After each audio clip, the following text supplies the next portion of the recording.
When my mother called to tell me that Christmas dinner this year would be at my brother's small apartment instead of the family home because they wanted something more intimate, I thought nothing of it.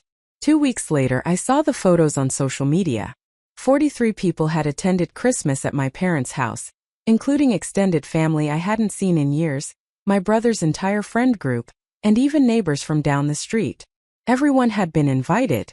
Everyone except me. 3 days after that, my mother called asking if she and my father could spend New Year's week at my estate in Montecito, because they desperately needed a vacation.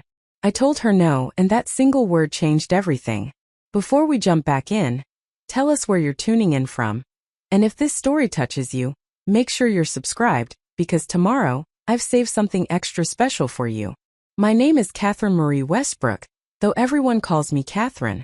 I am 37 years old, and I work as a senior portfolio manager for a private wealth management firm in San Francisco, overseeing investment strategies for high-net-worth clients with combined assets exceeding $800 million. The compensation for this role is substantial, placing me comfortably within the top 1% of earners nationally. This financial success, which I achieved through 15 years of relentless dedication and strategic career advancement, became the foundation upon which my family built their expectations of my generosity, while simultaneously constructing elaborate justifications for treating me as though I mattered less than everyone else in our family system. The exclusion from Christmas was not an isolated incident. It was simply the most recent and most painful manifestation of a pattern that had been developing for years, hidden beneath surface-level family interactions that appeared normal to outside observers but felt increasingly hollow to me. For a long time, I convinced myself that I was imagining the distance, misinterpreting the subtle signs of disregard, being overly sensitive about treatment that probably meant nothing. The Christmas exclusion shattered that comfortable denial and forced me to confront a truth I had been avoiding. My family valued my financial resources while finding my actual presence inconvenient, embarrassing, or simply unnecessary. But before I explain how I responded to this realization, and how that response led to one of the most transformative periods of my life, you need to understand how I arrived at this point. You need to know about the years of financial support I provided, the countless ways I prioritized their needs over my own well-being, and the gradual process through which I allowed myself to be diminished in the name of family loyalty. Only with that context can you understand why the Christmas exclusion represented not just a single hurtful act, but rather the culmination of systematic disrespect that I had been enabling through my own choices. The realization that I had been deliberately excluded from Christmas came in the most modern and painful way possible, through social media, while sitting alone in my office on the day after Christmas, finishing year-end reports that needed to be submitted before the new year. I had spent Christmas Day itself working from home, telling myself that the quiet solitude was actually preferable to the chaos of family gatherings, that having the day to focus on important projects without interruption was a gift, rather than a loss. This rationalization allowed me to avoid confronting the sadness that lingered beneath my supposed contentment with spending a major holiday completely alone. My younger sister Melissa had posted a photograph to her Instagram account at approximately 2:30 in the afternoon on December 26. The image showed my parents' living room, decorated elaborately with a massive Christmas tree that reached nearly to the ceiling, garlands draped across every surface, and candles creating warm ambient lighting throughout the space. But it was not the decorations that made me freeze as I looked at the photograph. It was the people. The living room was packed with family members, friends, and neighbors. Easily 40 or 50 people crowded into the space with plates of food and glasses of wine, everyone smiling and clearly enjoying themselves immensely. I recognized my parents immediately, standing near the fireplace with expressions of joy that I rarely saw during my own visits. My father Richard had his arm around my mother Patricia's shoulders, both of them beaming at whoever was taking the photograph. My brother Daniel stood nearby with his girlfriend Emma, whom I had met exactly once despite their relationship spanning nearly 2 years. My sister Melissa appeared in the photo as well, along with her husband Trevor and their 3 children, who were wearing matching Christmas pajamas that must have been purchased specifically for this gathering. But the crowd extended far beyond immediate family. I saw my Aunt Margaret and Uncle Tom, cousins I had not spoken with in several years, family friends whose names I could barely remember, and numerous faces I did not recognize at all. The caption Melissa had written beneath the photograph read, "Best Christmas ever." So grateful for family and for mom and dad opening their home to everyone we love. Feeling blessed beyond measure. I stared at that photograph for a long time, my mind struggling to process what I was seeing. My mother had specifically told me that Christmas would be a small, intimate gathering at Daniel's apartment.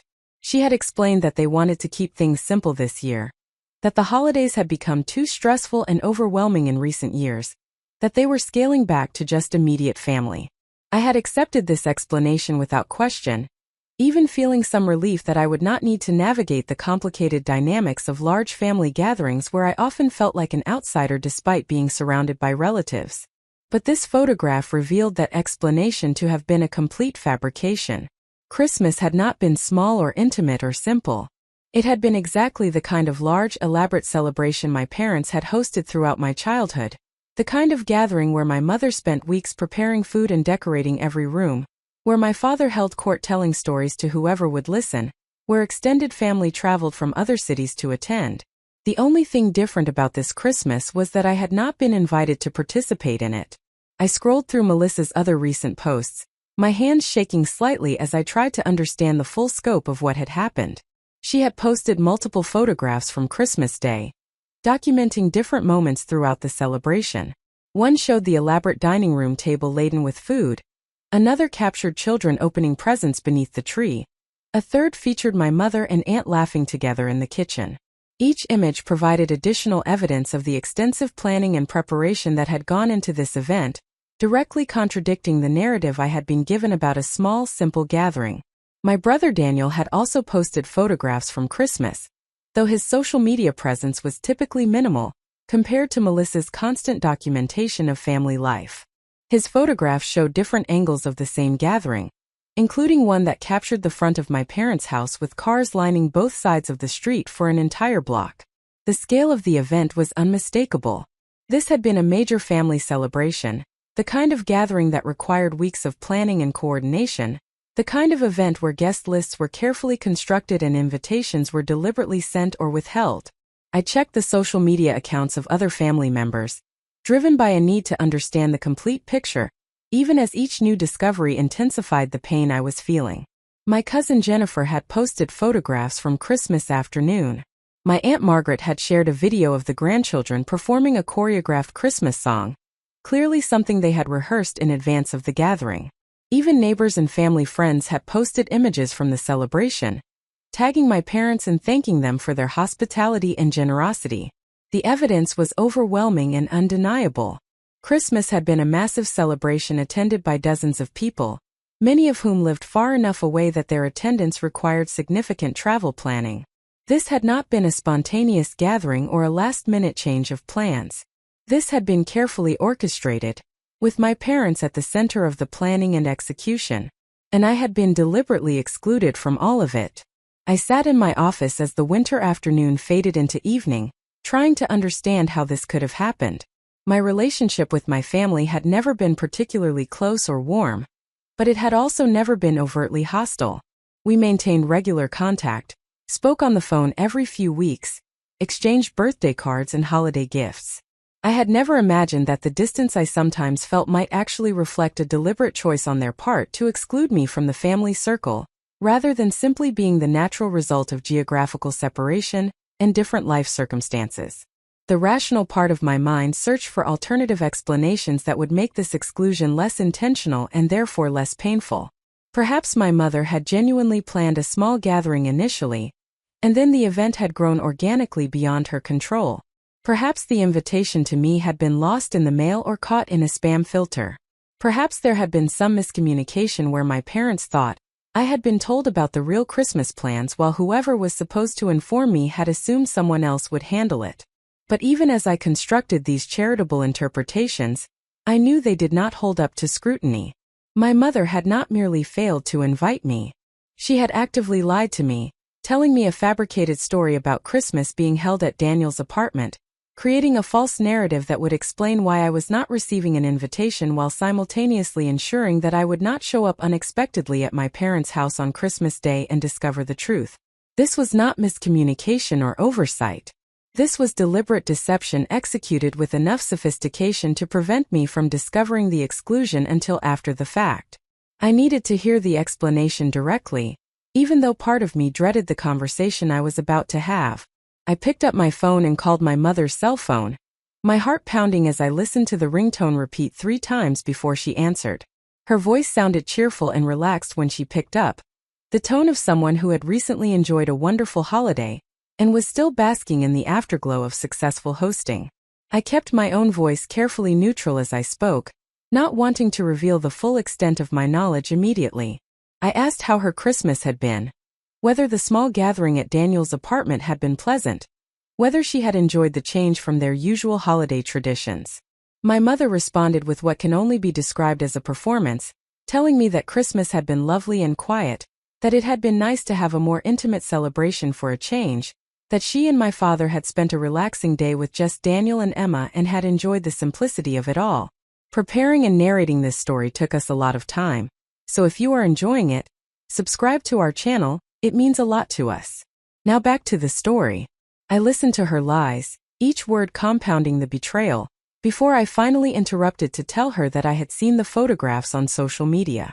The silence that followed my statement lasted perhaps 5 seconds, though it felt infinitely longer. When my mother finally spoke again, her voice had changed completely, the cheerful warmth replaced by something defensive and slightly panicked. She began with denials, claiming that the photographs must be from a different event, or that I was confused about what I had seen. When I calmly provided specific details about the images, describing the decorations in their living room and naming specific people I had recognized in the photographs, she shifted to justifications. She explained that the celebration had grown much larger than they had originally planned, that many people had essentially invited themselves and my parents had not felt comfortable turning family away, that the whole thing had gotten out of hand in a way they had not intended or desired. I asked the only question that mattered, keeping my voice steady despite the emotion building in my chest. Why was I not invited? Why had I been deliberately told that Christmas would be elsewhere when in fact it was being held at their home as it had been every year of my childhood? My mother's response, when it finally came after another painful pause, would prove to be even more devastating than the exclusion itself. She told me, speaking carefully as though weighing each word, that they had thought it would be easier for everyone if I was not there this year. She explained that my presence at family gatherings had become somewhat uncomfortable, that other family members had expressed concern about my tendency to make everything about my career and my success, that my lifestyle and priorities had diverged so significantly from the rest of the family that my attendance often created tension rather than joy. She assured me that this was not personal, that they still loved me and valued our relationship, but that they had collectively decided that Christmas would be more relaxed and enjoyable without the complications my presence introduced. I asked her to clarify what she meant by complications. My mother hesitated again before explaining that I had a habit of dominating conversations with talk about my work and my achievements, that I sometimes made other family members feel inadequate or unsuccessful by comparison, that my expensive gifts and obvious wealth created discomfort for people who were struggling financially. She suggested that I did not seem to understand or appreciate simpler pleasures, that I looked down on family members whose lives looked different from mine, that I had become someone difficult to relate to or connect with in meaningful ways. Every word felt like a physical blow. I had been excluded from Christmas not because of scheduling conflicts or miscommunication, but because my family had decided that I was a negative presence whose absence would improve their holiday experience. They had discussed this decision collectively, reaching consensus that I should be deliberately kept away while everyone else was welcomed. And they had felt so confident in this judgment that they had lied to my face rather than simply telling me the truth or attempting to address whatever issues they perceived in my behavior. I told my mother that I needed to end the conversation, that I could not continue talking at that moment. She began to protest, saying that we should discuss this more thoroughly, that I was overreacting to something that was not meant to hurt me, that I needed to understand their perspective and not make this about my own wounded feelings. I interrupted to say goodbye and ended the call, sitting in the growing darkness of my office with my phone still in my hand, trying to process what I had just learned about how my own family perceived me. The pain was overwhelming, not just because of the exclusion itself but because of what it revealed about years of family interactions I had interpreted completely differently than they were apparently intended. Every time I had shared professional successes, thinking I was connecting with family by letting them into my life, they had experienced it as bragging or showing off. Every generous gift I had given, thinking I was expressing love through sharing my financial good fortune, they had experienced as a reminder of their own relative lack of wealth. Every choice I had made about how to live my life had apparently been interpreted as implicit judgment of their different choices. I had been walking through family gatherings believing I was a valued member of the family circle, while everyone else apparently experienced me as an uncomfortable outsider whose presence they tolerated out of obligation rather than desire. The disconnect between my perception and their reality was so complete that I felt dizzy trying to reconcile them, trying to understand how I could have been so fundamentally wrong about such basic aspects of my most important relationships.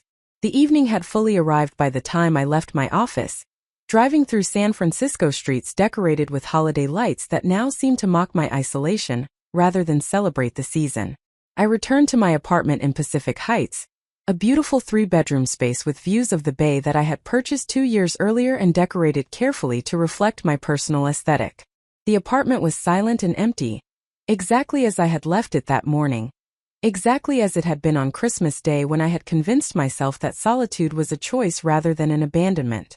I spent that night doing what would occupy much of my time over the following weeks, reviewing my relationship with my family through the new lens that the Christmas exclusion had provided.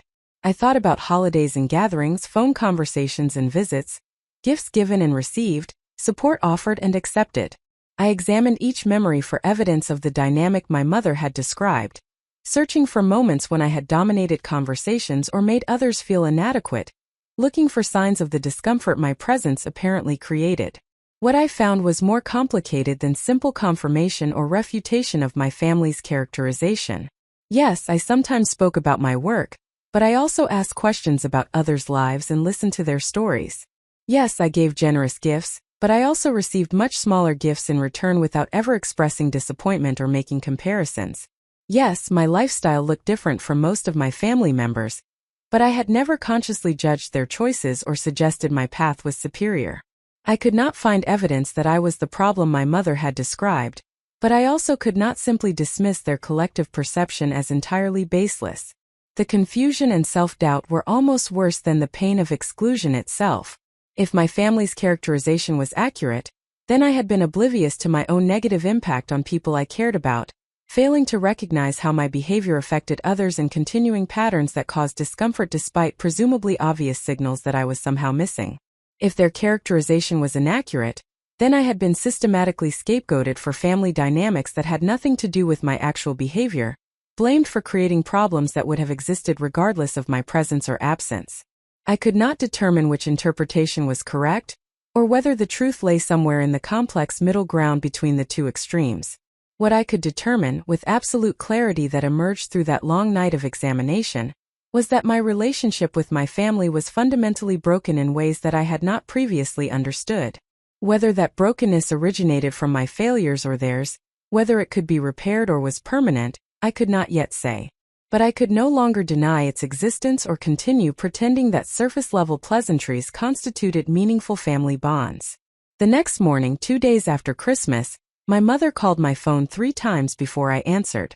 When I finally picked up, she immediately began speaking in the placating tone one might use with an upset child, explaining that she had spoken with my father and with Melissa and Daniel, that everyone agreed the situation had been handled poorly, that they wanted to talk through everything and find a path forward. She suggested that perhaps we could all meet for lunch in the new year, that we could have an honest conversation about family dynamics and work on rebuilding understanding and connection. I listened without responding, waiting for her to finish before I asked a question that had been forming in my mind throughout the sleepless night. I wanted to know how long this perception of me as a problematic presence had existed, whether it was a recent development or something that had been building for years. My mother hesitated before admitting that there had been conversations about my impact on family gatherings for at least the past 3 or 4 years, that multiple family members had expressed frustration with various aspects of my behavior during that time, that the decision to exclude me from Christmas represented a culmination of long-standing concerns rather than a reaction to any single incident. 3 or 4 years. For 3 or 4 years, my family had been discussing me as a problem behind my back, sharing complaints and frustrations with each other, while maintaining superficial pleasantness during our actual interactions. For 3 or 4 years, I had been walking into family gatherings unaware that I was the subject of ongoing criticism and negative characterization among the very people who smiled at me and accepted my gifts and told me they were happy to see me. The depth of the deception was staggering, transforming years of memories into something hollow and false. I told my mother that I was not interested in having lunch or family meetings, that I needed substantial time and space to process what I had learned, that any future contact would need to be initiated by me rather than by them. She protested that we should not let this situation create lasting damage to our relationships, that families sometimes hurt each other but needed to work through conflicts rather than avoiding them, that refusing to engage in dialogue would only make things worse. I ended the call without responding to her arguments, not out of cruelty but out of genuine inability to continue the conversation without saying things I might later regret. Over the next several days, as the year drew to a close, I began documenting my relationship with my family with the same analytical rigor I would apply to assessing an investment portfolio for a client. I created a spreadsheet tracking financial support I had provided over the years, noting dates and amounts and purposes. I reviewed old emails and text messages, looking for patterns in communication. I examined photographs from family gatherings, studying body language and spatial arrangements for visual evidence of dynamics I might have missed in the moment. I approached my own life as though I were an outside investigator trying to understand a complex situation through careful examination of available evidence.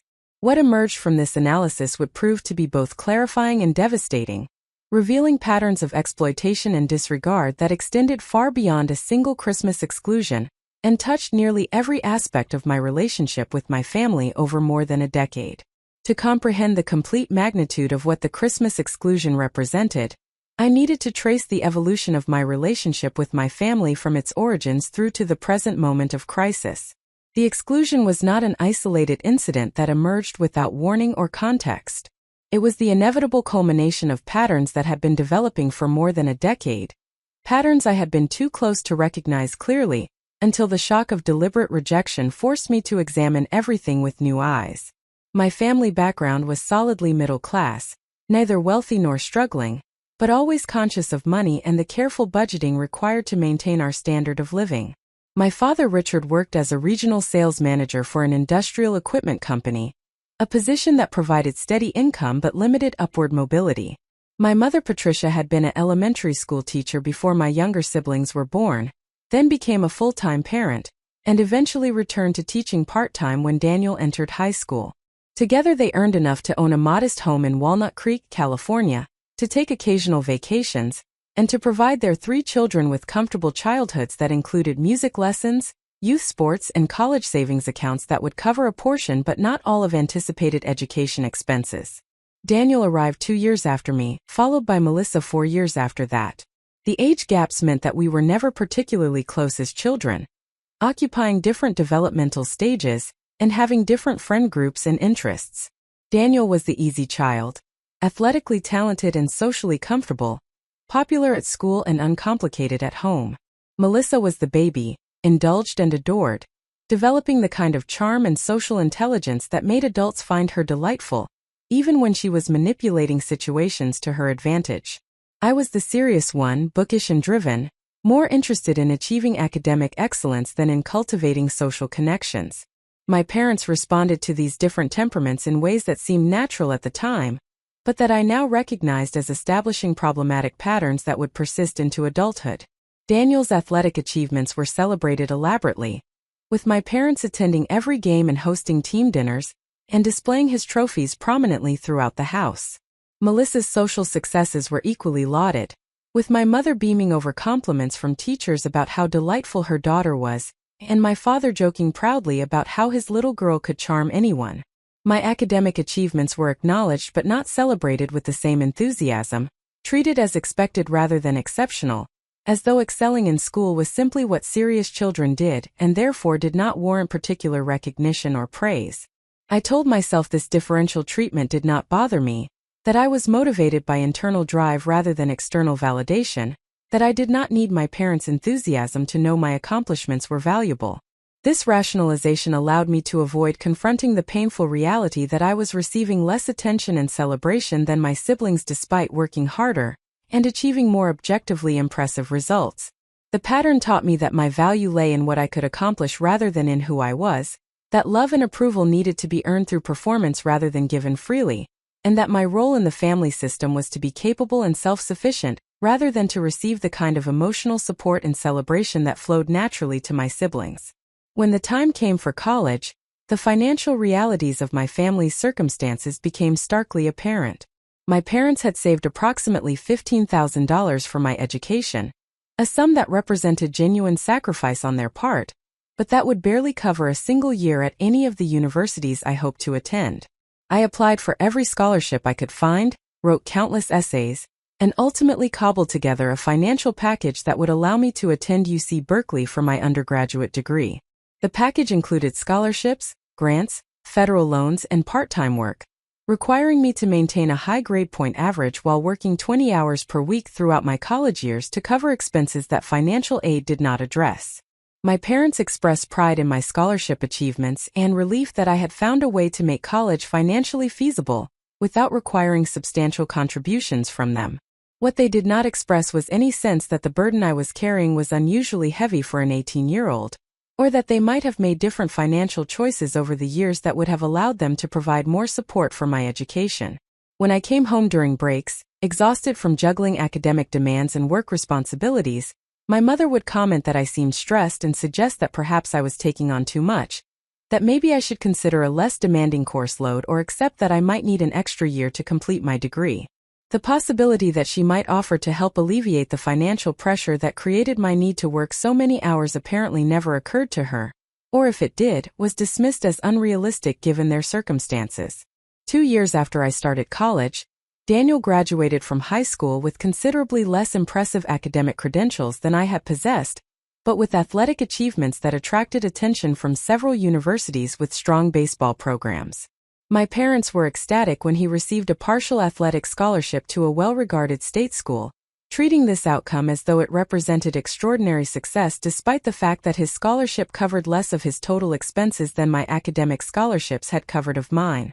The difference was that my parents enthusiastically committed to covering Daniel's remaining costs, contributing approximately $12,000 per year to ensure he could focus on baseball and academics without needing to work during the school year. I learned about this financial commitment during a phone call home during my junior year, when my mother casually mentioned the amount they were paying for Daniel's housing and meal plan. The inequality was stunning. I had received $15,000 total across 4 years of undergraduate education. Daniel was receiving $12,000 per year, meaning that by the time he completed his degree, my parents would have invested nearly 4 times as much in his education as they had in mine. When I pointed out this disparity, trying to keep my voice neutral despite the hurt I felt, my mother responded with explanations that were clearly meant to justify the difference, but that only emphasized how little my circumstances had mattered to them. She explained that Daniel's scholarship did not cover as much as mine had, which was factually true, but ignored the fact that I had worked extraordinarily hard to earn scholarships that would minimize my financial need. She noted that Daniel's academic demands were significant given his dual focus on athletics and coursework, which apparently made it unreasonable to expect him to work part-time despite the fact that I had managed to balance even more rigorous academic demands with substantial work hours. She suggested that every child's situation was different, and that parents needed to respond to individual circumstances rather than ensuring perfectly equal treatment, a principle that conveniently justified greater investment in Daniel, while positioning my request for equal consideration as unreasonable or unsophisticated. I did not push the issue further, telling myself that my parents had limited resources, and that I should be grateful for whatever support they could provide rather than comparing their treatment of me to their treatment of Daniel. This response allowed me to avoid the painful confrontation that might have resulted from demanding equal treatment, but it also established a pattern where I would accept unfair treatment in the name of family harmony, while my legitimate needs and feelings went unacknowledged and unaddressed. For years later, when Melissa graduated from high school, the pattern repeated with even starker disparities. Melissa had been an adequate but not exceptional student, involved in various social activities but not demonstrating the kind of focused dedication that Daniel had shown to baseball or that I had shown to academics. She was accepted to several universities but without significant scholarship support, meaning that her attendance would require substantial parental financial contribution. My parents not only agreed to provide this support, but also helped Melissa purchase a car so she would have reliable transportation, covered her sorority fees and social expenses, and regularly sent care packages filled with treats and supplies throughout her college years. By the time Melissa graduated, my parents had invested more than $60,000 in her undergraduate education, 4 times what they had provided me and significantly more than they had contributed to Daniel despite his partial scholarship. When I observed this disparity during a family dinner, my mother responded with visible irritation, suggesting that I seemed to be keeping score in ways that were unhealthy and inappropriate for adult siblings. She pointed out that I was by then working in a well-paying job and had no outstanding student loans thanks to aggressive repayment during my early career years, implying that my financial success somehow retroactively justified the inequality of support I had received during college. The fact that I had achieved that success precisely because I had been forced to develop financial discipline and career focus through lack of parental support apparently did not enter her reasoning. These early patterns of differential treatment established dynamics that would persist and intensify as we all entered adulthood. I was the capable one who did not need help, who figured things out independently, who could be relied upon to manage whatever challenges arose without requiring parental support or intervention. Daniel was the one who needed encouragement and assistance to reach his potential, who deserved investment and support to help him succeed. Melissa was the one who needed protection and indulgence, whose happiness and comfort were priorities that justified significant sacrifice from others. These roles became so deeply embedded in our family system that they operated almost unconsciously, with everyone simply accepting them as natural rather than recognizing them as constructed patterns that served some family members while disadvantaging others. My career progression after college was rapid and personally satisfying but also isolating in ways I did not fully recognize at the time. I had graduated from Berkeley with a degree in economics and had immediately entered a competitive analyst program at a San Francisco investment firm. The work was demanding, regularly requiring 70 to 80-hour weeks, but I found it intellectually engaging and was determined to prove myself in an environment where women remained underrepresented, particularly in senior positions. I advanced quickly through merit and dedication, earning promotions that brought increased responsibility and substantially higher compensation. By the time I was 30, I was earning more than $200,000 annually as an associate portfolio manager.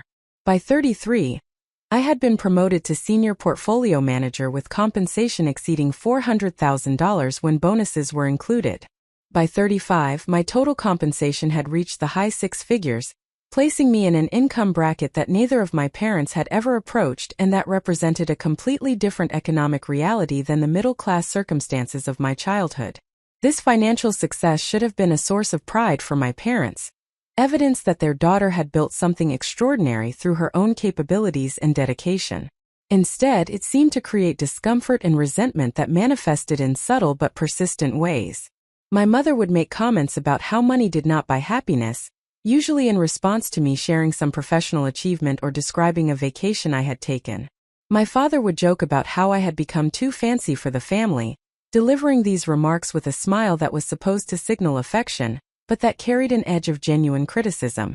Daniel would mention that some people measured success in terms other than salary, implying that my career focus reflected shallow values compared to his work as a high school baseball coach that paid modestly but that he found personally meaningful. These comments were individually minor enough that challenging them would have seemed oversensitive or defensive, but cumulatively, they created an environment where my success was treated as something vaguely embarrassing or problematic, rather than as an achievement worthy of celebration. I learned to minimize my professional accomplishments when talking with family, to downplay my income and lifestyle, to avoid sharing news about promotions or bonuses that might trigger uncomfortable reactions. This self-censorship was exhausting and isolating, creating a gulf between my actual life and what I could comfortably share with the people who were supposed to be my closest relationships. At the same time that my family was treating my success with discomfort, they were becoming increasingly comfortable with requesting financial assistance for various needs and wants. The first significant request came when I was 28, still relatively early in my career but earning enough that I had been able to save a substantial emergency fund beyond my retirement contributions. Melissa called me in tears, explaining that she had accumulated nearly $18,000 in credit card debt Through a combination of overspending on her apartment furnishings, frequent dining out, shopping for clothes and accessories, and travel expenses for destination weddings and bachelorette parties. She was making minimum payments, but the interest charges were overwhelming, and she was terrified that her financial situation would spiral completely out of control. I listened to her distress with sympathy, remembering my own financial stress during college, and wanting to help my younger sister avoid serious financial consequences.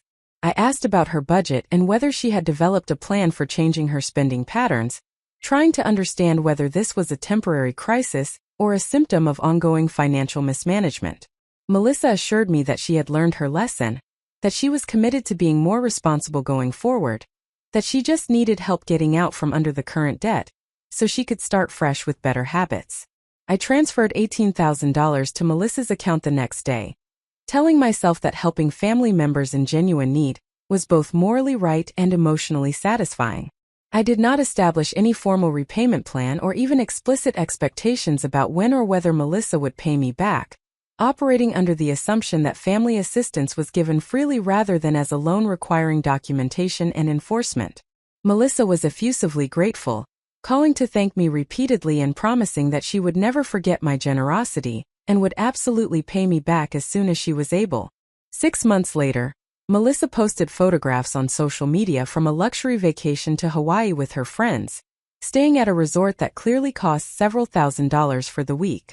When I called to ask about the trip, mentioning that I was surprised she could afford such an expensive vacation given her recent financial crisis, Melissa responded with defensiveness bordering on hostility.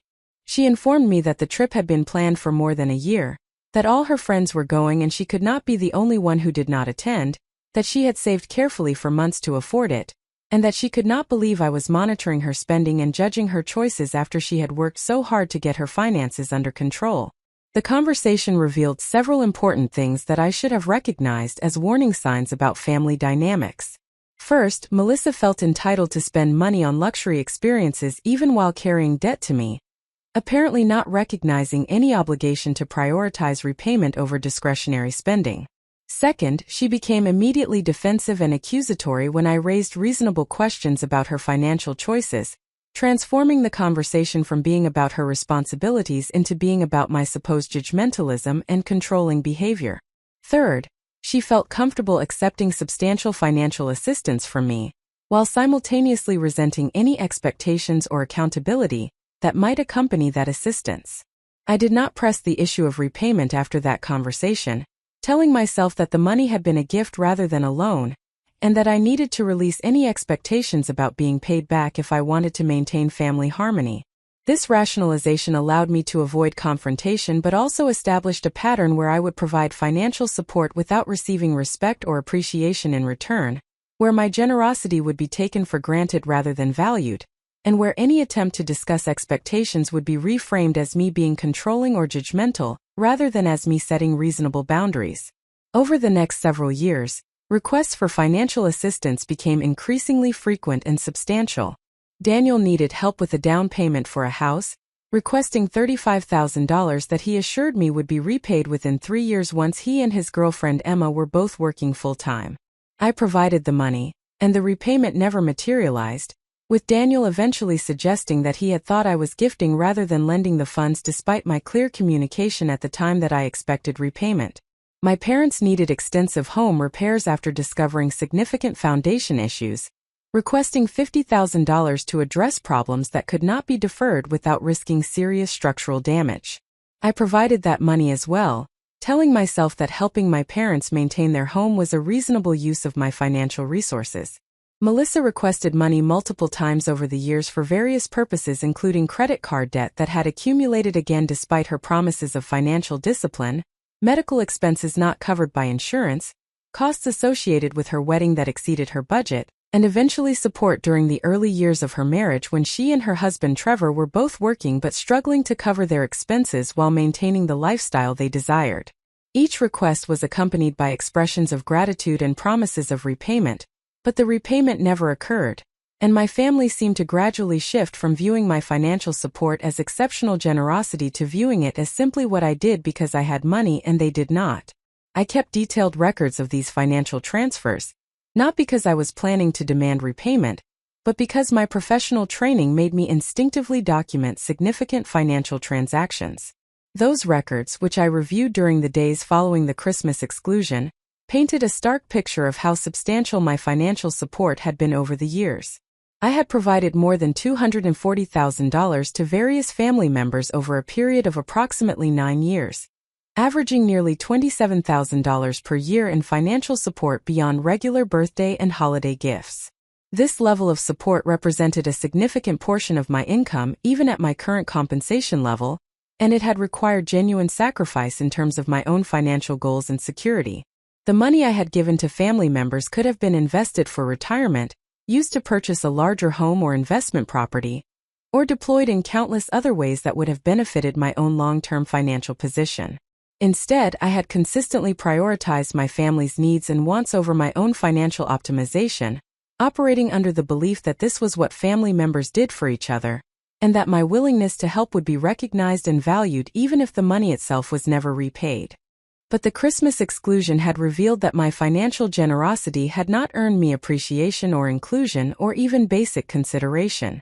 Despite providing nearly $250,000 in direct financial support, despite being reliably available whenever family members needed help, despite consistently prioritizing their needs over my own preferences, I had been deliberately excluded from a major family celebration because my presence was considered uncomfortable and my personality was viewed as problematic. The disconnect between my contributions and my treatment was so extreme that I could not reconcile them, could not construct any narrative that made both things simultaneously true. As I reviewed the financial records and reflected on years of family interactions, I began to recognize patterns beyond just the financial exploitation. I had been systematically excluded from family decision-making and planning even when those decisions affected me directly. When my parents had decided to downsize from their larger family home to a smaller house several years earlier, they had announced the decision to me after it was finalized rather than including me in the discussions and planning. When Daniel and Emma had gotten engaged, I had learned about the engagement through a Facebook post rather than through a phone call, despite being Daniel's sister and despite my having provided the down payment for the house where he had proposed. When Melissa had been planning her wedding, she had consulted extensively with my mother, and with Emma but had rarely sought my input on any decisions, treating me as a source of funding rather than as a sister whose opinions and preferences might be valuable. Family gatherings followed similar patterns where I was physically present, but emotionally peripheral. Conversations would flow around me without my active participation, with family members directing their attention and engagement toward each other, while treating me as a somewhat awkward observer, rather than as a full participant. Inside jokes and shared references would be deployed constantly, referencing experiences and conversations I had not been part of, emphasizing my outsider status, even within my own family. Seating arrangements at holiday dinners consistently placed me at the edges rather than in the center of the table, a small detail that reflected my marginal status within the family system. Looking back at photographs from family gatherings over the years, I could see the physical evidence of these dynamics. In group photos, I was frequently positioned at the end of the lineup rather than in the center where parents and favorite children appeared. In candid shots, I was often captured standing slightly apart from clusters of other family members who were engaged in animated conversation. My body language in these images showed someone trying to appear comfortable while actually feeling isolated, smiling for the camera while my eyes reflected discomfort that I had not consciously acknowledged at the time. The patterns extended beyond family gatherings into regular communication and connection. My mother spoke with Melissa nearly every day, conversations that lasted 30 minutes or more, and covered everything from trivial daily details to significant life decisions. She spoke with Daniel multiple times per week, discussing his work challenges and his relationship with Emma, and his thoughts about whether they should start trying to have children. She spoke with me approximately once every 2 or 3 weeks, conversations that lasted perhaps 10 minutes and covered surface-level updates about work and weather without ever approaching genuine emotional intimacy or vulnerability.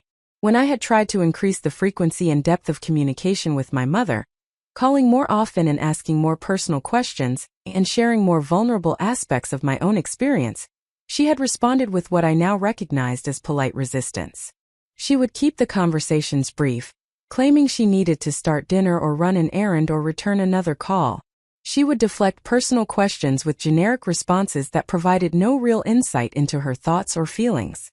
She would respond to my vulnerable sharing with platitudes, rather than with the kind of empathetic engagement that characterized her interactions with Melissa and Daniel. The message was clear even though it was never stated explicitly. She was not interested in deeper connection with me, regardless of my desire for that kind of relationship. These patterns of exclusion and differential treatment had been developing for years, probably for decades if I traced them back to childhood dynamics. But I had been unable or unwilling to see them clearly, instead constructing elaborate rationalizations that protected me from confronting the painful truth that my family simply did not value me the way they valued each other. I had told myself that the distance I felt was due to my busy work schedule, or to geographical separation, or to natural differences in personality and interests that made connection more difficult. I had accepted superficial explanations for behaviors that reflected deeper rejection, choosing to believe in a version of my family that was more loving and inclusive than the reality I was actually experiencing. The Christmas exclusion had shattered those protective rationalizations, forcing me to see my family clearly for perhaps the first time in my adult life. What I saw was not a group of people who loved me but struggled to connect with me across differences. What I saw was a group of people who had systematically exploited my financial resources while providing minimal emotional support in return, who had accepted my generosity while resenting my success, who had included me when convenient while excluding me when my presence threatened their comfort. I had been valuable to them as a source of money and occasional assistance, but not valuable as a person whose presence enhanced their lives or whose absence would create genuine loss.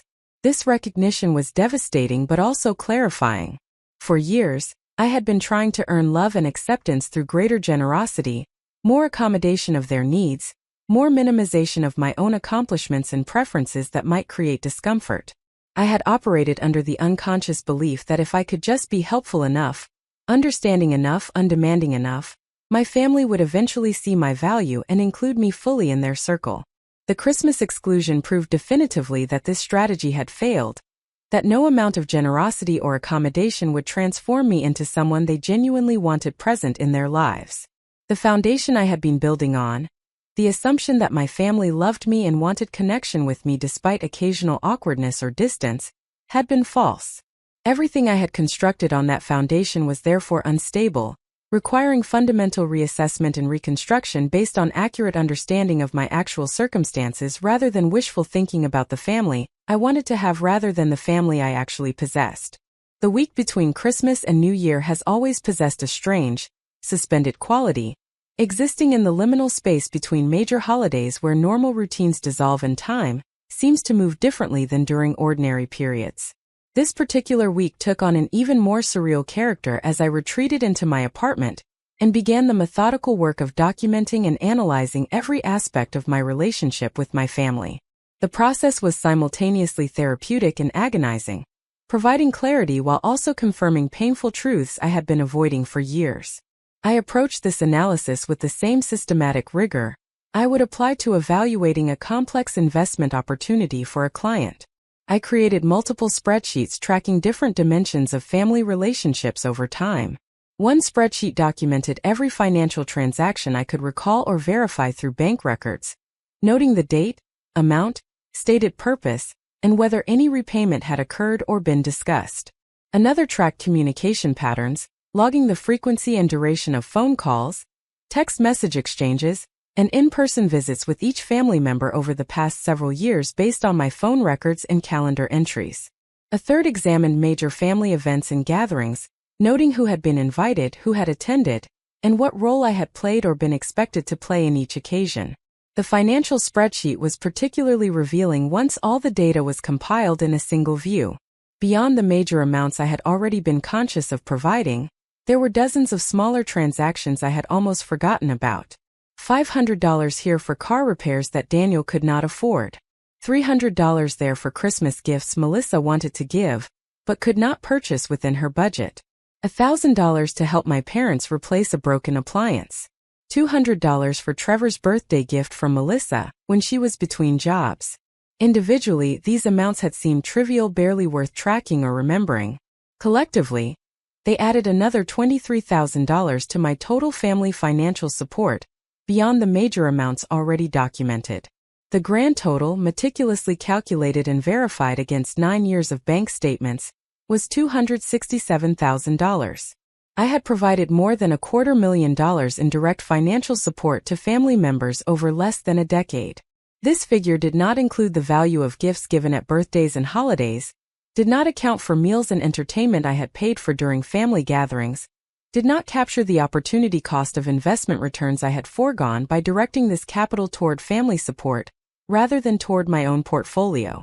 If I included those additional categories, the true economic cost of my family generosity likely exceeded $350,000. To place this figure in perspective, I calculated what this amount would have become, if I had instead invested it, in a diversified portfolio earning average market returns over the same period. The result was startling. That same capital, if invested rather than given away, would have grown to approximately $420,000 by the present moment. I had essentially transferred nearly $500,000 of lifetime wealth from myself to my family members, reducing my own financial security to enhance theirs, operating under the assumption that this generosity represented an investment in relationships that would provide non-financial returns in the form of connection, appreciation, and mutual support. The Christmas exclusion had revealed that assumption to be completely false. Not only had my financial generosity failed to earn me inclusion and appreciation, it seemed to have actually contributed to my family's resentment and their perception of me as someone whose presence created discomfort. The more I had given, the more they had come to expect my support as an entitlement rather than recognizing it as extraordinary generosity. The more I had helped them financially, the more they seemed to resent the wealth disparity that made such help possible. I had been funding my own marginalization, providing resources that allowed them to maintain their chosen lifestyles, while simultaneously enabling them to avoid any need to value my presence or perspective. The communication tracking spreadsheet revealed patterns that were equally disturbing once visualized in aggregate form. My mother communicated with Melissa an average of 6 times per week, with most exchanges lasting 20 minutes or longer based on the phone record timestamps. She communicated with Daniel approximately 4 times per week, with similar duration patterns. She communicated with me an average of once every 11 days, with most calls lasting less than 15 minutes. The disparity was even more pronounced when I examined the directionality of communication initiation. Melissa and Daniel called our mother frequently, and she called them with similar regularity. With me, I initiated contact approximately 70% of the time, suggesting that if I stopped reaching out, weeks might pass between communications. The pattern was similar with my siblings. Melissa and I exchanged messages perhaps twice per month, usually initiated by me and typically consisting of brief, superficial updates. Daniel and I communicated even less frequently, maybe once per month, often only when logistics required coordination for family gatherings. In contrast, I could see from social media and from comments made during family events that Melissa and Daniel communicated with each other multiple times per week, sharing details about their lives and seeking advice and support from each other in ways that simply did not happen in their relationships with me. I had rationalized this communication disparity by telling myself that I was busy with demanding work, that my siblings were closer in age and therefore naturally had more in common with each other, that geographical distance made frequent contact more difficult. But examining the data forced me to acknowledge that these rationalizations were largely false. Melissa and Daniel both had demanding jobs and busy lives. The age gap between Daniel and Melissa was actually larger than the gap between me and Daniel. I lived in San Francisco while my parents lived in Walnut Creek, a distance of approximately 30 miles, while Melissa lived in Sacramento, more than twice as far away, yet she maintained far more frequent contact and connection than I did. The reality was simply that my family members chose to invest time and energy in relationships with each other while treating their relationships with me as lower priority, something to be maintained at a minimal level sufficient to preserve superficial family bonds, but not worthy of the deeper investment they made in each other. The examination of family events and gatherings revealed another layer of systematic exclusion that I had not previously recognized as a coherent pattern. Over the past 5 years, there had been numerous family celebrations and significant life events. Melissa had gotten married in an elaborate destination wedding in Napa Valley. Daniel had purchased his first home with his longtime girlfriend Emma. My parents had celebrated their 35th wedding anniversary, with a party attended by extended family and friends. There had been multiple birthday celebrations, holiday gatherings, and informal family get-togethers at various times throughout each year. My role in these events followed consistent patterns that demonstrated my peripheral status within the family system. For Melissa's wedding, I had been included in the formal ceremony as a bridesmaid, but had been excluded from most of the planning process, and from the various pre-wedding events beyond the actual rehearsal dinner and wedding day itself. There had been dress shopping trips I was not invited to join, a bachelorette weekend I learned about after the fact, numerous planning sessions with my mother and Emma that occurred without my knowledge or participation. My primary contribution to the wedding had been financial, covering costs for the rehearsal dinner and providing a generous monetary gift, but my emotional and relational involvement had been minimal despite being the bride's only sister.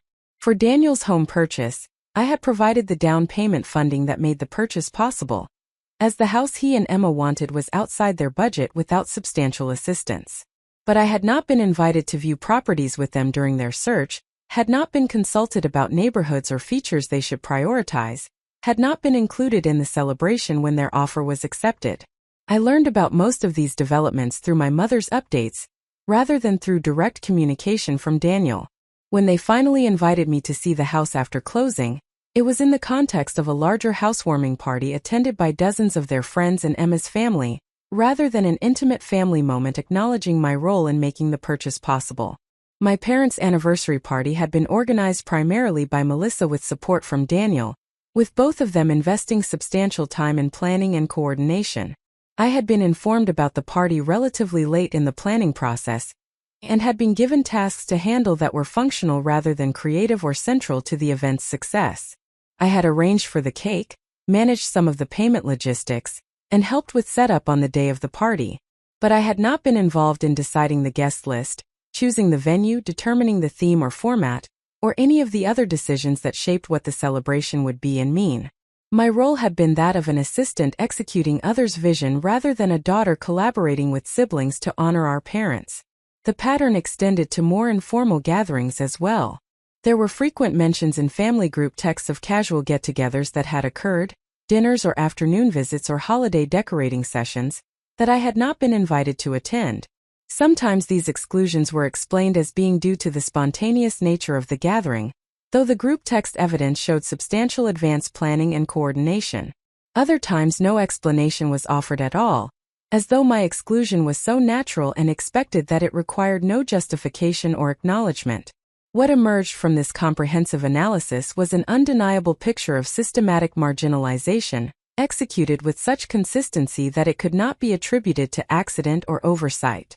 My family had constructed a social system in which they maintained close, frequent, emotionally intimate relationships with each other while treating their relationships with me as obligatory and minimal, something to be maintained at the level necessary to preserve the appearance of family connection but not worthy of genuine investment or priority.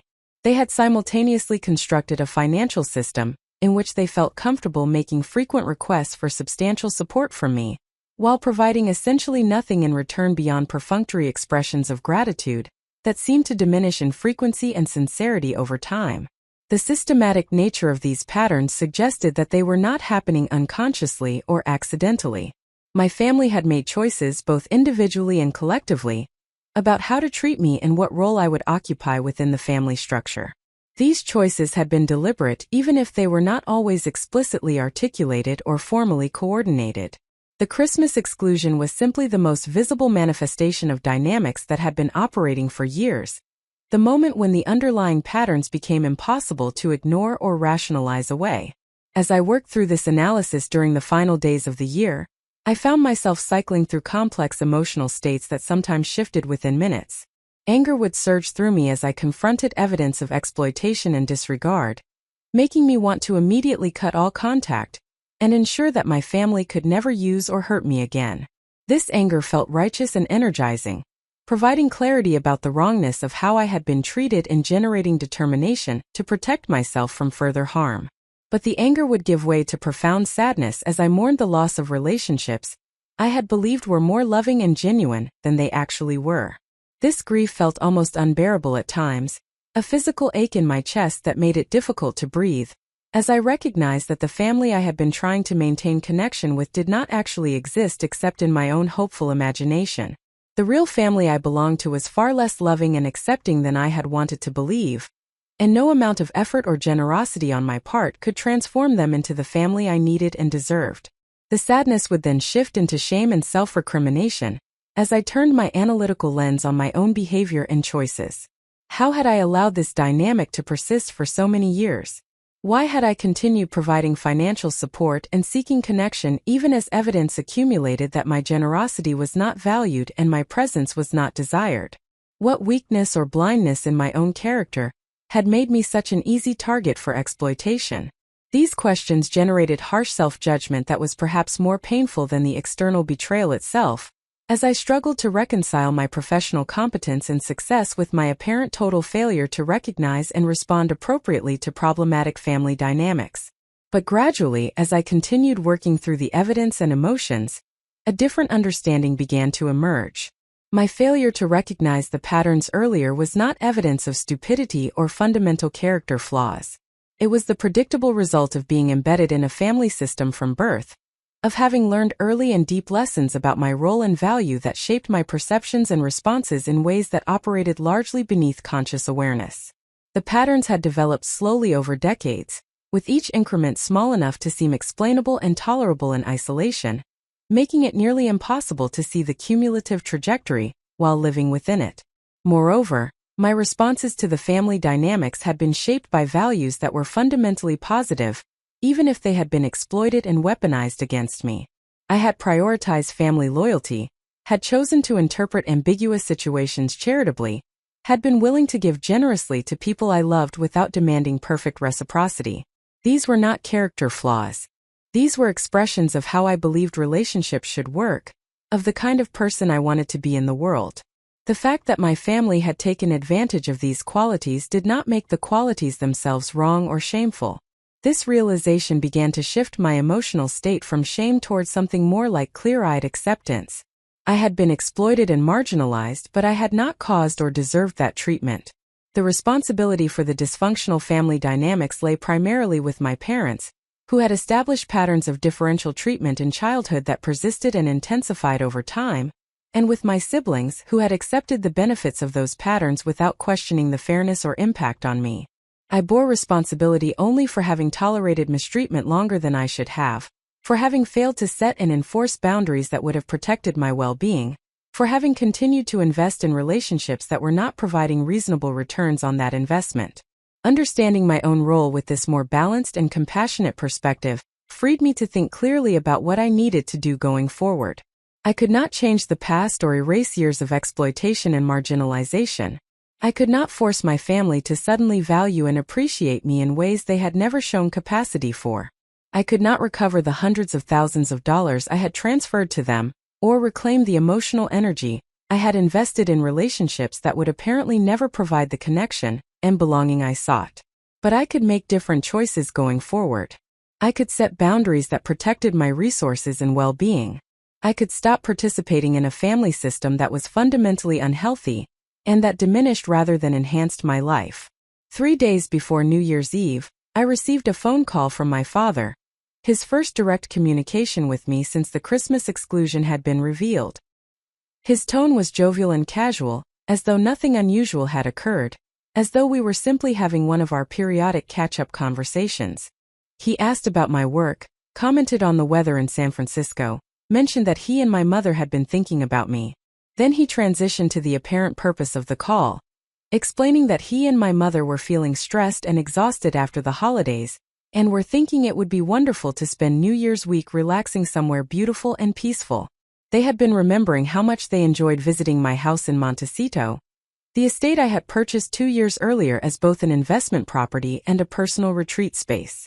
I should pause here to explain that property, as it becomes central to what happened next. The Montecito estate was something I had acquired during a period when the real estate market in that exclusive coastal area had temporarily softened due to wildfire concerns that had depressed property values. I had purchased a spectacular property for substantially below its typical market value. A 4-acre estate with a main house of approximately 6,000 square feet, a guest house, a pool complex with cabana and outdoor kitchen, mature gardens, and breathtaking views of both mountains and ocean. The purchase price had been $7.2 million, financed with a substantial down payment from my savings and a mortgage that my income could comfortably support. The property represented multiple things for me. It was a sound investment that would likely appreciate significantly over time as the market recovered from the temporary wildfire-related depression. It was a symbol of my professional success, tangible evidence that I had built something extraordinary through my own capabilities and dedication. It was a retreat space where I could escape the intensity of my San Francisco work life and find peace and restoration in beautiful natural surroundings. And it was perhaps unconsciously a way of creating the kind of family gathering place I had always wished we had. A beautiful setting where we might build new traditions and closer relationships away from the ordinary context that seemed to bring out the worst dynamics in our interactions. I had invited my family to visit the estate several times over the 2 years since purchasing it. The first visit had occurred about 6 months after I acquired the property, once I had completed some initial renovations and furnishing that made it comfortable and functional for guests. I had invited my parents and siblings for a long weekend, imagining that we might have uninterrupted time together in a relaxed setting that would facilitate deeper connection than our typical rushed holiday gatherings allowed. That first visit had been educational in ways I had not anticipated. My family had certainly enjoyed the property, spending long hours by the pool, preparing elaborate meals in the gourmet kitchen, exploring the gardens and walking trails on the acreage. But their enjoyment had been accompanied by an undercurrent of resentment that manifested in countless small comments and behaviors. My mother had made repeated observations about how the house was too large for one person, suggesting that my purchase had been excessive and vaguely selfish. Melissa had commented frequently on how much the property must have cost, asking intrusive questions about my mortgage, and expressing shock at the property tax amounts I casually mentioned. Daniel had joked about how I should just let him move in permanently since I was hardly ever there, and the house was going to waste sitting empty most of the time. The comments had felt pointed enough that I mentioned them to my mother toward the end of the visit, asking whether perhaps my family found the estate intimidating or uncomfortable in some way. My mother had initially denied any issues, but when I pressed gently, she acknowledged that it was difficult for them to relate to this level of wealth and luxury, that seeing how I lived made them more conscious of the limitations in their own lives, that perhaps I should be more sensitive about displaying my financial success so prominently when they were struggling with much more modest circumstances. The message was clear. My success made them uncomfortable, and I bore responsibility for managing their discomfort by minimizing my achievements and perhaps even feeling apologetic about the life I had built. Subsequent visits had followed similar patterns. My family enjoyed the amenities and beauty of the estate, while simultaneously expressing resentment about the wealth it represented. They took advantage of the space and luxury I was offering while making me feel that providing it was somehow an offense against family solidarity, rather than an act of generosity. Over time, I had reduced the frequency of invitations, finding it exhausting to host people who seemed to resent me even as they accepted my hospitality. Now, just days after deliberately excluding me from Christmas, my father was calling to request use of the estate for a New Year's vacation. The audacity was breathtaking.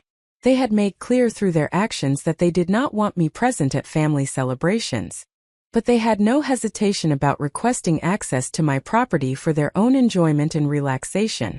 I apparently remained valuable to them as a source of resources and benefits, even though my actual presence was considered problematic enough to warrant exclusion from major family events.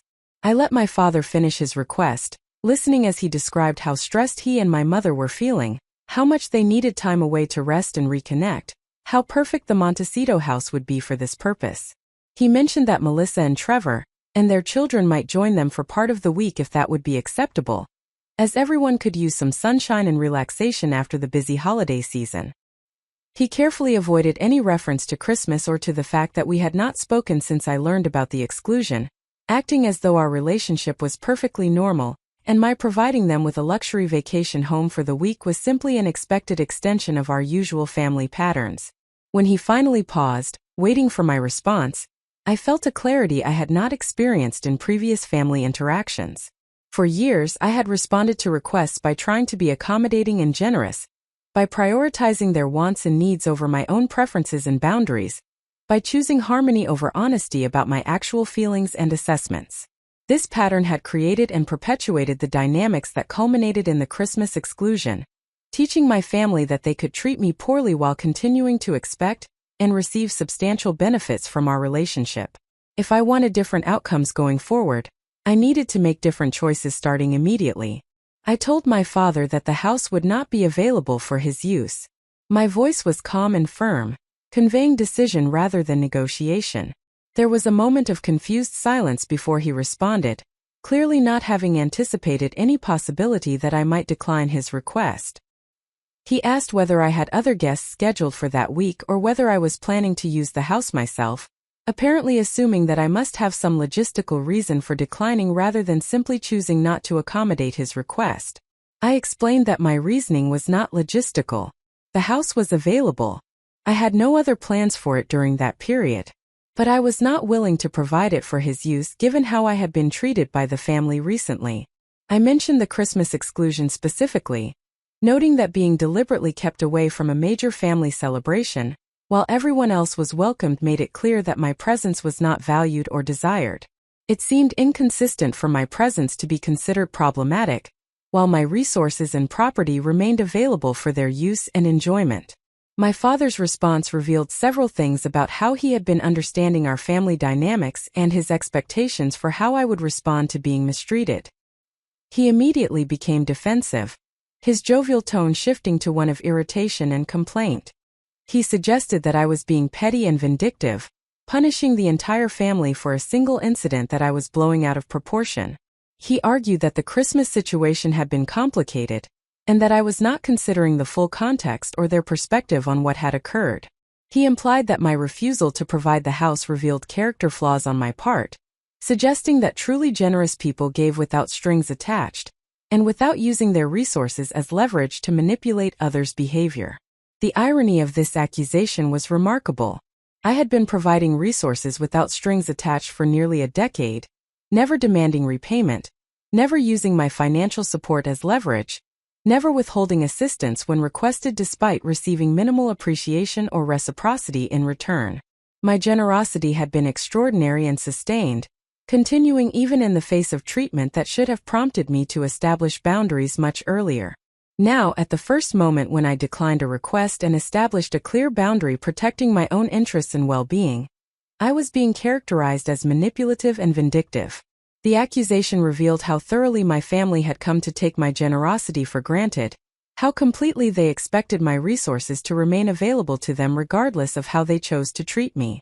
I told my father that I was not interested in debating the characterization of my decision or in defending my choice to him. The house was mine, and I had every right to determine how it was used and who was granted access to it. I was making a choice to protect my own emotional well-being by not providing benefits to people who had made clear through their actions that they did not value or respect me. If that decision seemed petty or vindictive to him, he was certainly entitled to that perspective, but it would not change my position. My father made one more attempt to change my mind, shifting from criticism to something approaching pleading. He explained that he and my mother really had been looking forward to this vacation, that they had been counting on the relaxation and beauty of Montecito to help them decompress after a stressful year, that surely I could find it in my heart to allow them this one simple request despite whatever hurt feelings I might have about other matters. The phrasing was calculated to make me feel unreasonable and hard-hearted, to position my boundary setting as cruel withholding that would cause them suffering rather than as reasonable protection of my own resources and well-being. But I had spent the past week examining years of family patterns with clear eyes, and I could see this manipulation attempt for exactly what it was. I told my father that he and my mother were certainly capable of booking their own vacation accommodations if they wanted to travel to coastal California for New Year's week. There were countless hotels, resorts, and rental properties available throughout the region that would provide beautiful settings for rest and relaxation. The only difference was that those options would require them to pay market rates, rather than receiving luxury accommodations for free. The fact that free luxury was no longer available to them was disappointing for them perhaps, but it did not constitute hardship or suffering that I bore responsibility for alleviating. I ended the conversation by telling my father that I was not willing to discuss the matter further, that my decision was final, and that I hoped he and my mother would be able to find alternative vacation arrangements that met their needs. I disconnected the call before he could respond, then sat in my quiet apartment feeling a mixture of emotions that was difficult to parse. There was anxiety about having established such a clear boundary and refused such a direct request. There was anticipation of the family conflict and potential retaliation that would likely follow this refusal. But there was also something else, something I had not felt in family interactions for as long as I could remember. A sense of personal power and agency, a recognition that I had the right and capacity to make choices that prioritized my own well-being, even when those choices disappointed or angered others. That single word, that simple no delivered calmly and maintained firmly in the face of pressure and manipulation attempts, marked a turning point in my relationship with my family, and in my understanding of my own worth and rights. I had spent years trying to earn love and acceptance through greater generosity and accommodation. That strategy had failed completely. Now I would try something different. I would establish and maintain boundaries that protected my resources and emotional well-being, regardless of whether those boundaries pleased my family members or not. If this approach led to permanent estrangement from people who would only maintain relationships with me as long as I continued providing benefits without expecting respect in return, then so be it. That loss would be painful but ultimately less damaging than continuing to participate in exploitative dynamics that diminished my sense of worth and well-being. The remaining days of the year passed quietly as I completed my analysis of family patterns and began formulating plans for how to move forward. I did not receive any further calls from family members, though I noticed increased activity in the family group text where presumably discussions about my refusal were occurring without my direct participation. I did not engage with those texts, choosing instead to mute the conversation and focus on my own processing and decision-making. The year ended without resolution or reconciliation, which felt appropriate.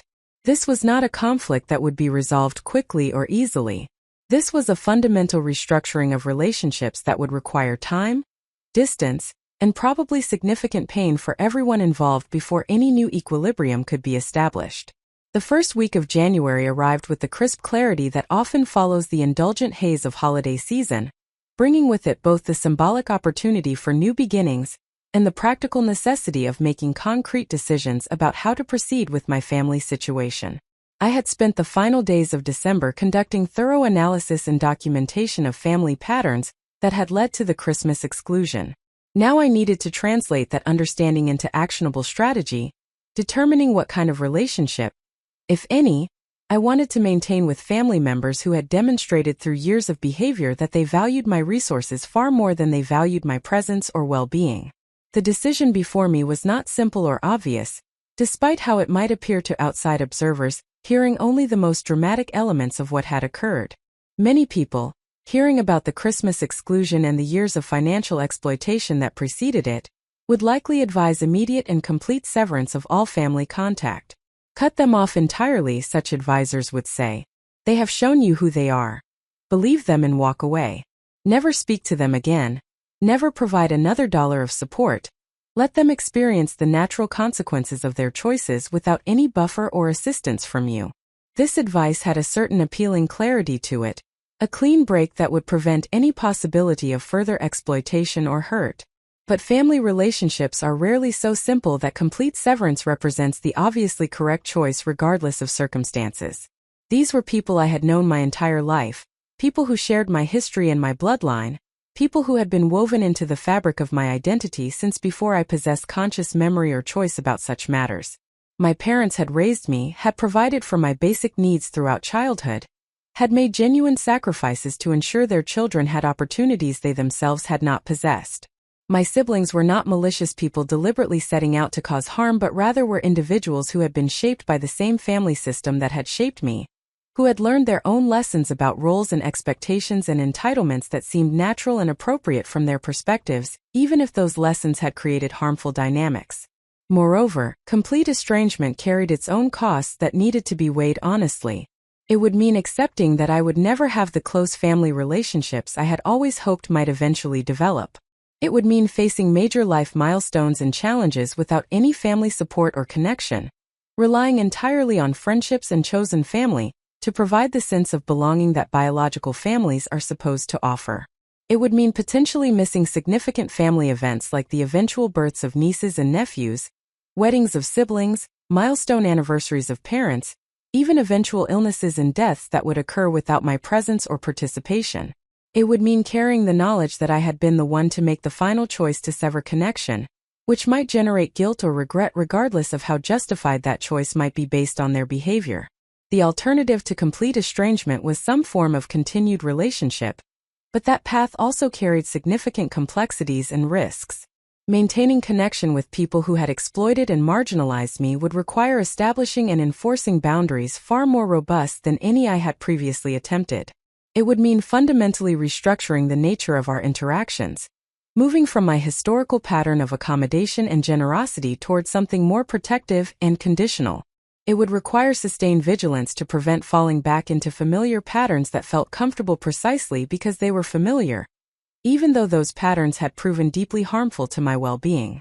And it would mean accepting ongoing exposure to people whose values and behaviors I now understood to be fundamentally misaligned with my own, which would generate continued stress and disappointment, even if major exploitation was prevented through better boundaries. There was also a middle option that I needed to consider seriously, something between complete estrangement and full continued relationship. I could maintain minimal contact that preserved the technical existence of family relationships, while preventing any meaningful emotional intimacy or practical interdependence. This approach would involve responding to direct communications but not initiating contact myself, attending major family events when specifically invited but not seeking out informal gatherings, exchanging perfunctory holiday cards and birthday acknowledgments but not investing energy in deeper connection. This middle path would avoid the finality and potential regret of complete estrangement, while also protecting me from the most harmful aspects of deeper engagement with family members who had proven themselves untrustworthy and exploitative. Each option had legitimate arguments in its favor and legitimate concerns that cautioned against it. I needed to think carefully not just about what felt right in the immediate moment of hurt and anger following the Christmas exclusion, but about what would serve my long-term well-being, and what I could sustain over years and decades as circumstances evolved. This was not a decision to be made impulsively or primarily as a statement to my family about my feelings regarding their treatment of me. This was a decision that would shape the structure of my life going forward, affecting everything from how I spent holidays to who I would call during personal crises to what my eventual old age might look like in terms of family connection and support. I decided to approach this decision with the same systematic analysis I had applied to understanding the family patterns themselves. I created a comprehensive framework for evaluation that would help me think clearly about each option, rather than simply reacting emotionally to recent pain. The framework included multiple dimensions of consideration, including emotional impact, practical implications, ethical considerations, and long-term sustainability. The emotional impact dimension required me to honestly assess how each option would make me feel both immediately and over extended time periods. Complete estrangement would likely provide immediate relief from the stress and disappointment of family interactions, creating space for my emotional wounds to heal without continued exposure to people who had caused those wounds. But it might also generate feelings of loss, guilt, or failure as I mourned the family relationships I had hoped to have and accepted that those hopes would never be realized. Over longer time horizons, complete estrangement might provide peace and freedom from family drama, or it might create lasting sadness about missed connections and permanent severance from people I cared about despite their flaws and harmful behaviors. Continued relationship with strong boundaries would likely involve continued emotional challenges as I navigated interactions with family members while protecting myself from their most harmful patterns. Every family gathering would require emotional energy to maintain appropriate boundaries, to resist manipulation attempts, to avoid falling back into old patterns of accommodation and overgiving. But it would also preserve the possibility that relationships might improve over time if family members demonstrated genuine change in how they treated me, and it would allow for continued connection with family members I genuinely cared about even as I protected myself from their capacity to harm me. The minimal contact middle path would likely generate mixed emotions combining elements of both other options. I would avoid the acute pain of complete rejection and permanent loss, while also avoiding the most stressful aspects of deeper engagement. But I might feel a persistent low-grade sadness about maintaining only superficial connection with people who were technically my closest biological relatives, And I might struggle with ambiguity about what our relationships actually meant or represented if we were maintaining only the thinnest veneer of family connection without any authentic substance underneath. The practical implications dimension forced me to consider concrete effects each option would have on the logistics of my life. Complete estrangement would simplify many things by eliminating the need to coordinate with family around holidays, to maintain awareness of their lives and needs, to balance their expectations with my own preferences and priorities. But it would also create practical challenges around explaining my family situation to others, navigating social contexts that assumed family connection, and managing potential future scenarios like inheritance matters or end-of-life care for aging parents without established lines of communication or relationship. Continued relationship with boundaries would preserve practical family connections that might prove valuable in various circumstances, from having people who could serve as emergency contacts to maintaining relationships with extended family members who were not directly involved in the problematic dynamics. But it would require ongoing practical management of boundaries, including potentially uncomfortable conversations about what I was and was not willing to provide or participate in, and it would involve continued exposure to requests and expectations that I would need to evaluate and often decline.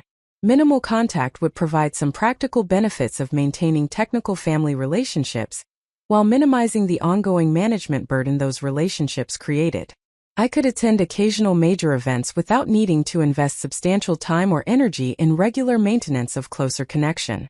But this approach might generate its own practical complications around setting and communicating appropriate expectations, as family members might struggle to understand or accept the limited nature of connection I was offering and might repeatedly test boundaries around what level of engagement I was willing to provide. The ethical considerations dimension required me to think about what I owed to family members based on our biological relationship and shared history, what responsibilities I bore beyond simple reciprocity or transactional exchange. This was perhaps the most difficult dimension to evaluate because it touched on deep questions about the nature of family obligation and whether unconditional loyalty represents a virtue or a trap that enables exploitation.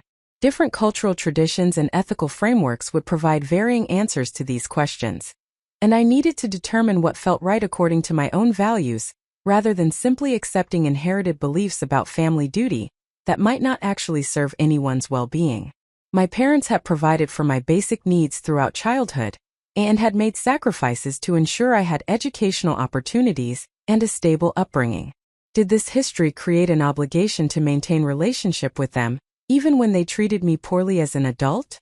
Some ethical frameworks would argue that children owe permanent gratitude and loyalty to parents regardless of how those parents behave once the children reach adulthood.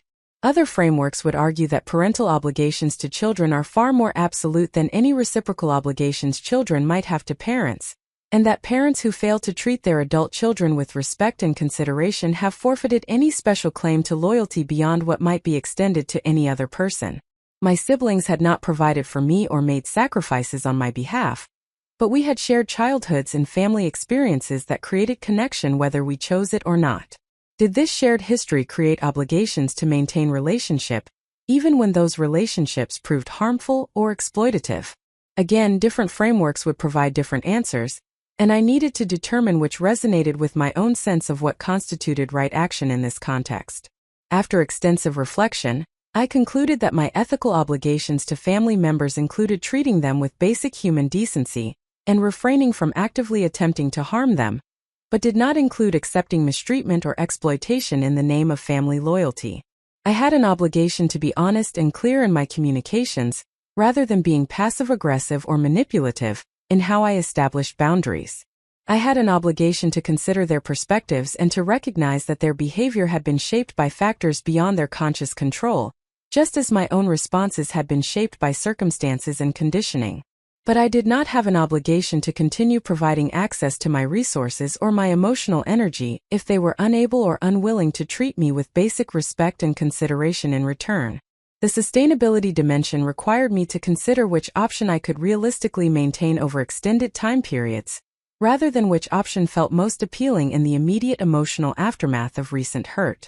Complete estrangement might feel empowering and righteous in the short term, but could I genuinely maintain that position over years and decades as circumstances changed?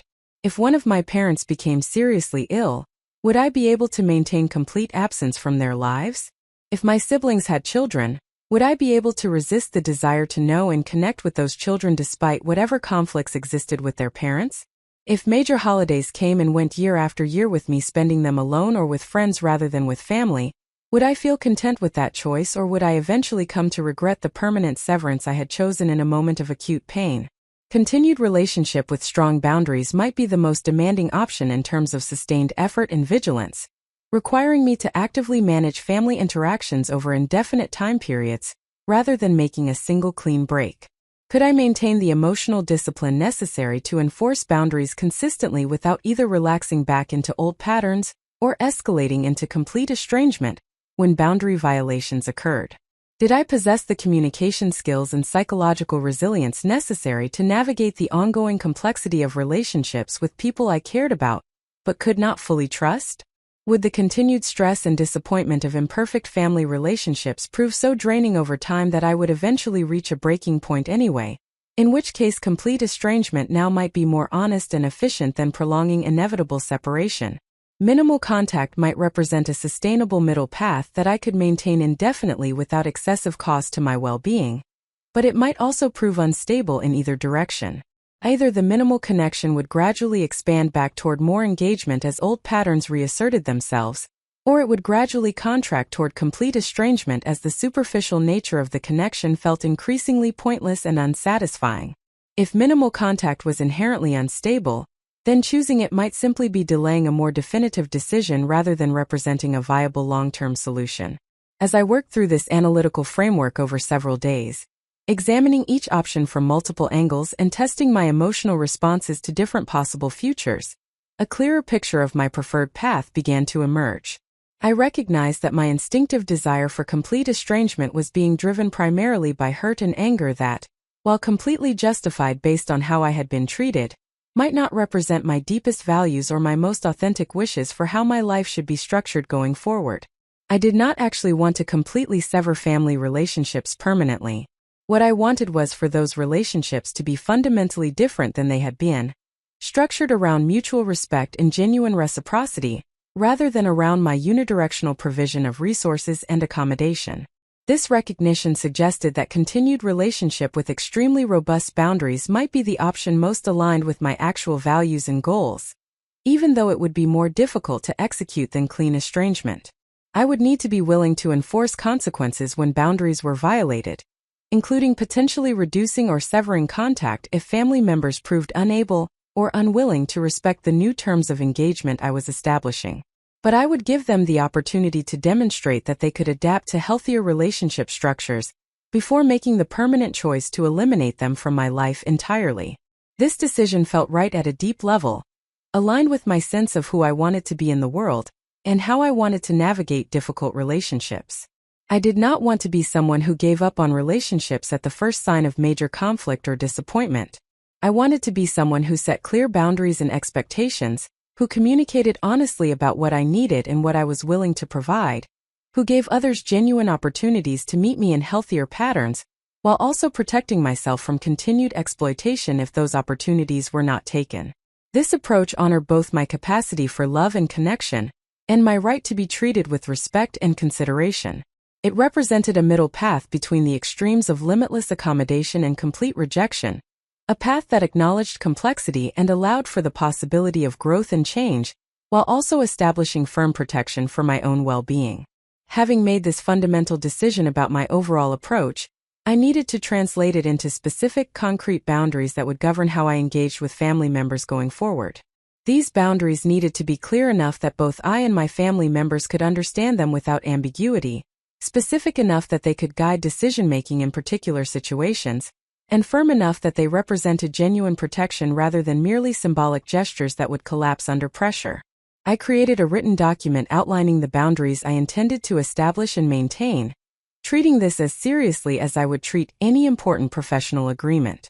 The document would not necessarily be shared directly with family members in written form, but creating it gave me clarity about my own positions and provided reference material I could consult when navigating difficult situations, or when family members attempted to negotiate or undermine the boundaries I was establishing.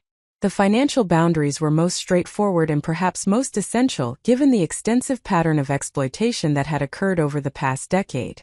I would no longer provide financial assistance to any family member for any purpose, with no exceptions for emergencies or special circumstances.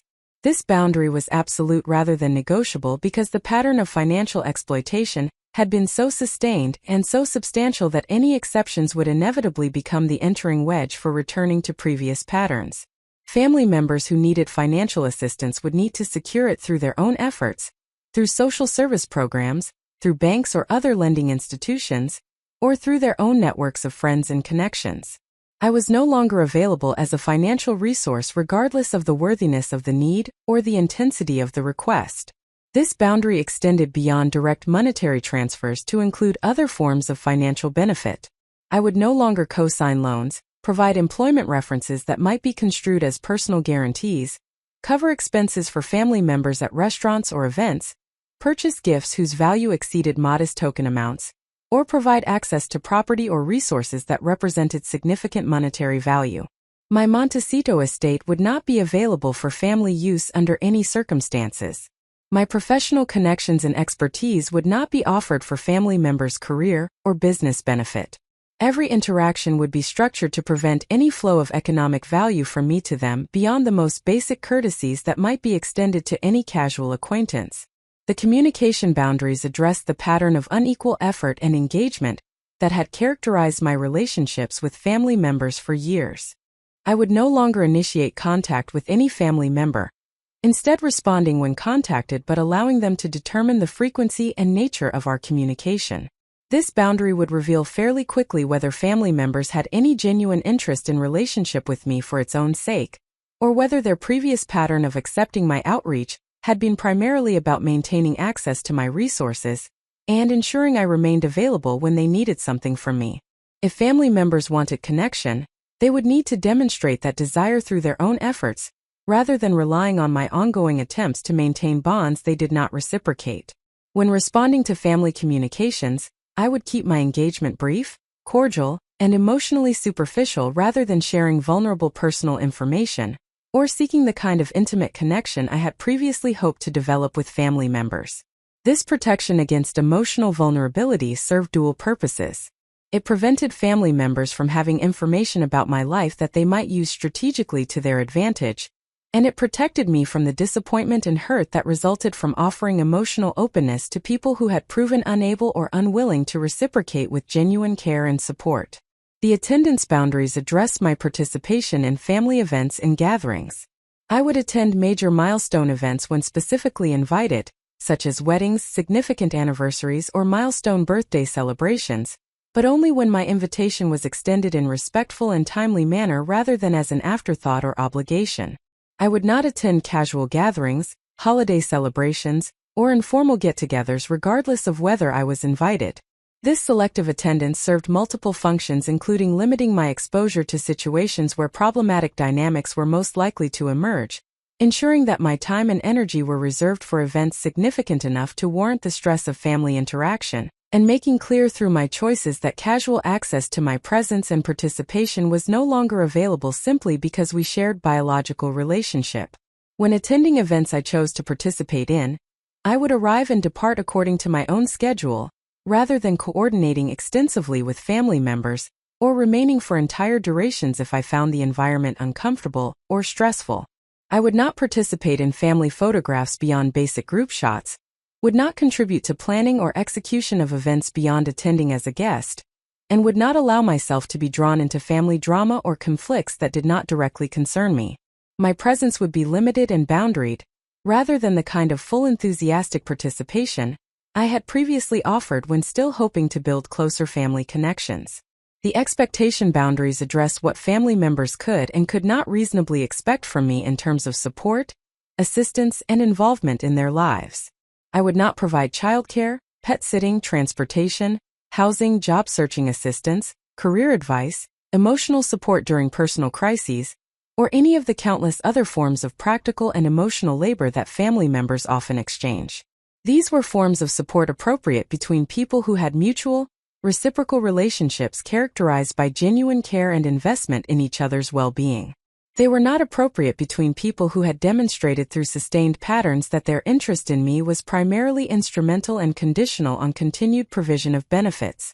If family members experience genuine emergencies or serious crises, I would evaluate those situations individually based on the specific circumstances, rather than having an absolute rule that prevented any possible assistance.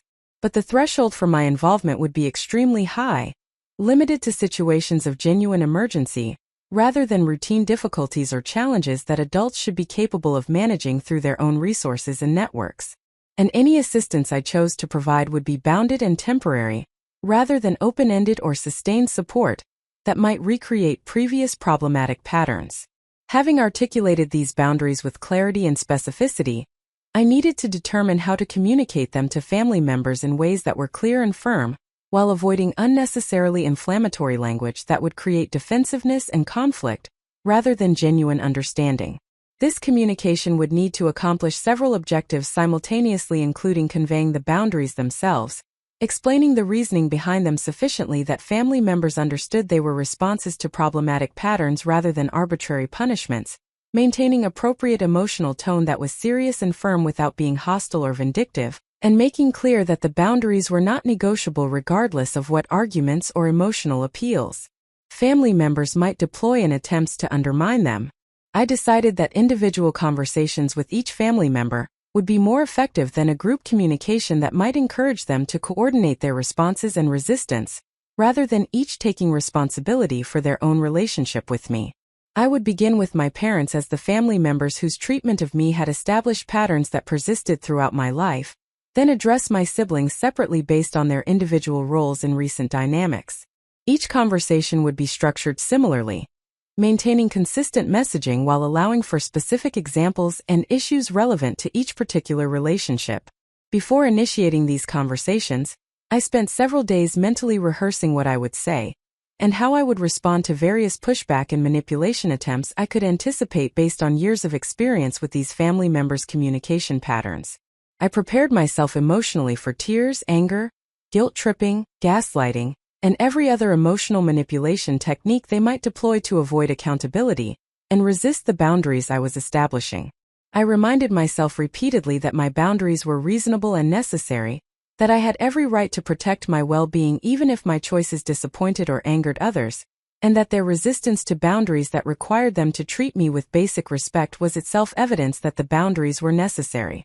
The decision point I had reached was not simply about whether to maintain family relationships in some form. It was about what kind of person I wanted to be in the world, how I would navigate the inherent tension between love and self-protection, and whether I possessed the strength and clarity to establish and maintain boundaries that served my well-being, even in the face of significant resistance and relationship disruption. The Christmas exclusion had forced me to confront truths about my family that I had been avoiding for years. And now I faced the more difficult challenge of determining how to live with those truths in ways that honored both my capacity for love and connection, and my fundamental right to be treated with dignity and respect. The second week of January brought unseasonably warm weather to San Francisco, with bright sunshine that felt almost incongruous given the difficult conversations I was preparing to initiate with my family members. I had spent considerable time developing clarity about the boundaries I needed to establish and the overall framework for how I would engage with family relationships going forward. Now came the more challenging work of actually communicating those boundaries to people who had substantial investment in maintaining the previous dynamic where my resources remained available, while my needs and feelings remained largely irrelevant. I chose to begin with my mother, both because her role as family matriarch meant she wielded significant influence over family dynamics, and because her behavior had been particularly hurtful during the Christmas exclusion. She had been the one to fabricate the story about Christmas being held at Daniel's apartment, deliberately lying to ensure I would not discover the truth until after the celebration had occurred. She had been the one, according to my cousin Julia's report, who had made dismissive comments about my absence at the actual event. And she had been the one who, when finally confronted about the exclusion, had offered justifications that blamed my personality and behavior rather than taking any responsibility for the decision to deliberately exclude me from a major family gathering. I called her on a Tuesday afternoon, timing the conversation for a period when I knew she would typically be home but not engaged in activities that would provide easy excuses to cut the conversation short. she answered after 3 rings, her voice carrying the cautious quality of someone who recognized that our previous conversations had not gone well, and who was uncertain about what this call might bring. I exchanged brief pleasantries before stating directly that I needed to have a serious conversation with her about our relationship and about expectations going forward. My mother immediately attempted to control the direction of the conversation, launching into what sounded like a prepared speech about how she and my father had been doing a great deal of thinking about the Christmas situation, and how they recognized that perhaps they had not handled things as well as they might have. She assured me that they loved me very much, and that they had never intended to hurt my feelings, that the whole situation had gotten more complicated than anyone had anticipated, and that they hoped we could move past this unfortunate incident and return to normal family interactions without allowing a single event to create lasting damage to our relationships. I interrupted her speech to make clear that I was not calling to negotiate about the Christmas exclusion or to seek apologies that would allow us to return to previous patterns. I was calling to inform her of boundaries I had established that would govern how I engaged with family members going forward, boundaries that represented fundamental changes to the nature of our relationship, rather than temporary responses to a single incident. I explained that the Christmas exclusion had forced me to recognize patterns that had been developing for years, patterns of financial exploitation and emotional marginalization, that I would no longer tolerate or enable through my continued accommodation and generosity. My mother's response revealed the defensive posture I had anticipated. She immediately challenged my characterization of family dynamics, suggesting that I was interpreting normal family interactions through an unfairly negative lens, and that my perception of exploitation and marginalization reflected my own sensitivity and tendency toward self-centered thinking, rather than accurately representing how family members had actually treated me. She argued that families naturally involved some members contributing more financial resources while others contributed more time and emotional labor, and that my focus on monetary contributions while ignoring other forms of family investment demonstrated a transactional mindset that was inappropriate for family relationships.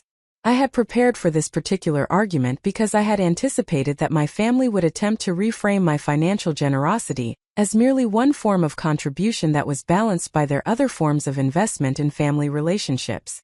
I responded by asking her to provide specific examples of the time and emotional labor she believed she and other family members had contributed to supporting me over the years we were discussing.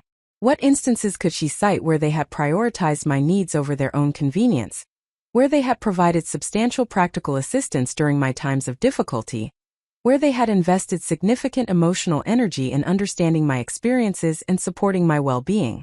The silence that followed this question was revealing. My mother struggled to identify concrete examples that would demonstrate the kind of reciprocal investment she was claiming existed. She mentioned that she had always been available if I needed to talk, which was technically true but ignored the reality that our conversations were brief and superficial by her choice rather than mine. She noted that they had celebrated my professional achievements, which was demonstrably false given the pattern of discomfort and resentment my success had generated.